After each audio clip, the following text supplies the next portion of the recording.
बात उन दिनों की है जब लोग अपने बच्चों को विद्या प्राप्त करने के लिए गुरुओं के आश्रम में भेजा करते थे।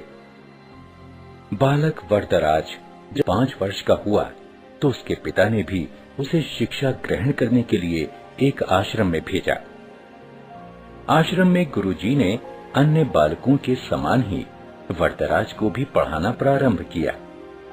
वरदराज आश्रम में रह तो रहा था, लेकिन उसका मन पढ़ाई में नहीं लगता था। गुरुजी ने उसे तरह तरह से पढ़ाना और समझाना चाहा, लेकिन उसे कुछ भी समझ न आता था। गुरुजी जो कुछ पढ़ाते उसे वह याद ही नहीं रख पाता था। उसकी ऐसी स्थिति देखकर आश्रमवासी बच्चे उसे मंद बुद्धि कहकर चिढ़ाने लगे। इसी प्रकार 5 वर्ष बीत गए।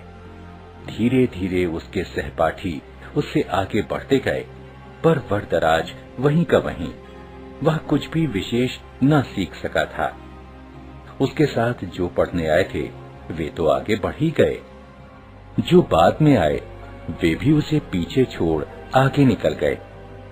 एक दिन गुरुजी भी हार मान गए।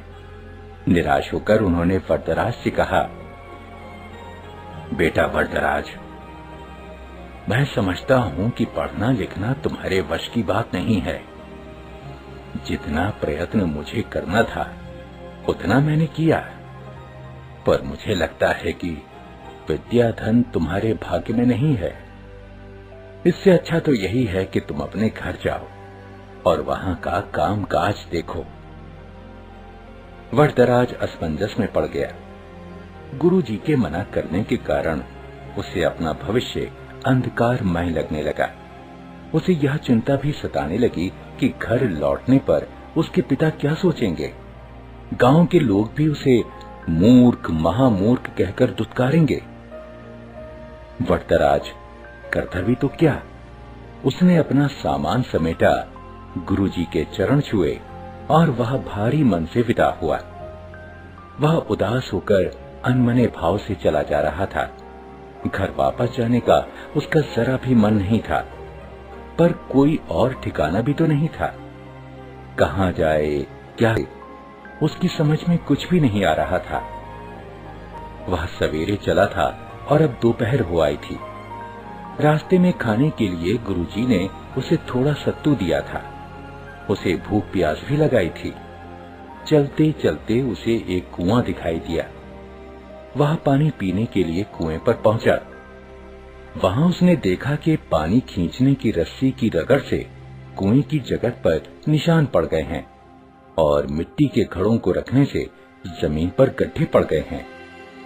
यह दृश्य वरदराज के मस्तिष्क में बिजली की तरह कौंध गया।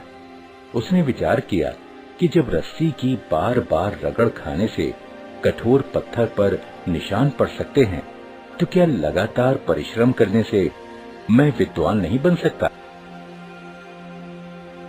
बस फिर क्या था, वरदराज के मन में आशा की किरण जगी। वह बुदबुदाने लगा, मैं भी लगातार परिश्रम करूंगा, अपने पाठों को मन लगाकर बार बार पढ़ूंगा और उन्हें याद करूंगा। फिर देखता हूँ कि मुझे विद्या कैसे नहीं आती। वरदराज ने कुएं पर हाथ मुड़ा और गहरी सांस लेकर आगे की ओर बढ़ा। अब वह सभी प्रकार की चिंताओं से मुक्त था, इतना कि उसे भूख प्यास की भी चिंता नहीं रही थी। वह तेज कदमों से चल रहा था। अब वह दूसरी ही तरह का वरदराज था। वह घर की ओर नहीं बल्कि आश्रम की ओर लौट चला था। सूर्यास्त होने को था। गुरुजी आश्रम की वाड़ा में टहल रहे थे। तभी उन्होंने वरदराज को आते हुए देखा। उन्हें लगा कि शायद आश्रम में कुछ छूट गया हो, जिसे लेने वह लौटा है। वरदराज ने गुरुजी के पास पहुंचकर उनके चरण स्पर्श किए। गुरुजी ने प्यार से पूछा, क्या बात है बेटा, क्या तुम्हारा कुछ सामान छूट गया जिसे लेने तुम्हें लौटना पड़ा? वरदराज नम्रता पूर्वक बोला, हाँ गुरुजी, मेरी विद्या यही छूट गई है, जिसे इस बार मैं अवश्य लेकर जाऊंगा। अब मेरी आंखें खुल गई हैं। मैंने निश्चय किया है कि मैं पूरी लगन और परिश्रम से पढ़ूंगा। अब कभी आपको निराश होने का अवसर नहीं दूंगा।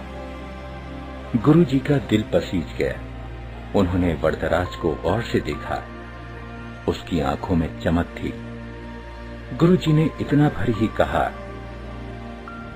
तुम जो कुछ कह रहे हो, यदि उसे कर दिखाओगे तो मुझे बड़ी प्रसन्नता होगी।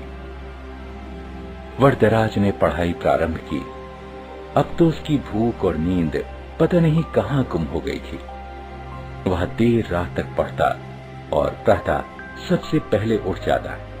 वह अपना एक क्षण भी व्यर्थ न गवाता। उसने दिन रात एक कर दिए। इसका प्रभाव यह हुआ कि जो पाठ याद करना उसे पहाड़ पर चढ़ने के समान कठिन लगता था, अब वही सरल लगने लगा था।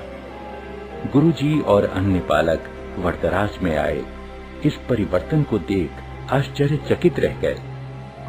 अब वरदराज की जिंदगी प्रतिभावान बच्चों में होने लगी। यह उसकी लगन और कठोर परिश्रम का ही चमत्कार था। जानते हो, यही वरदराज आगे चलकर संस्कृत के महान विद्वान बने। संस्कृत के सबसे बड़े विद्वान पाणिनि के बाद वरदराज का ही नाम आता।